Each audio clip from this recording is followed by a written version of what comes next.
still lives there. Came out with a tribe when the high waters receded, showed the tribe how to survive in the desert. Tohono means desert people. He went back inside of there and he still lives there.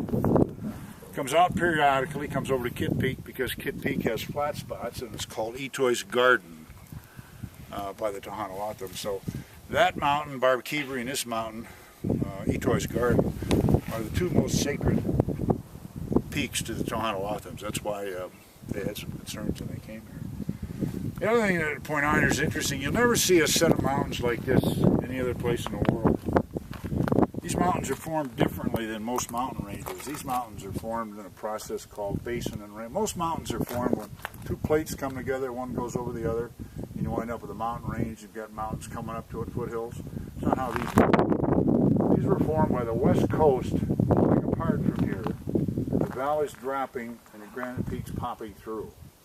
Or think of pulling taffy with rock candy in it. So if I take taffy and I've got rock candy and I pull it, taffy level drops, the rock candy starts popping through. That's how these peaks were formed. That's how you see they're all sort of parallel to each other. They run east and west.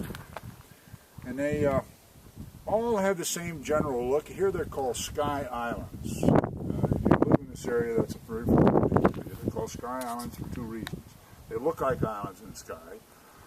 But also they're far enough apart where ecologically they can have different systems on them because they're far enough apart to where the animals and so forth can't get from one to the other easily. So you can have two separate ecological systems on two very similar peaks that are fairly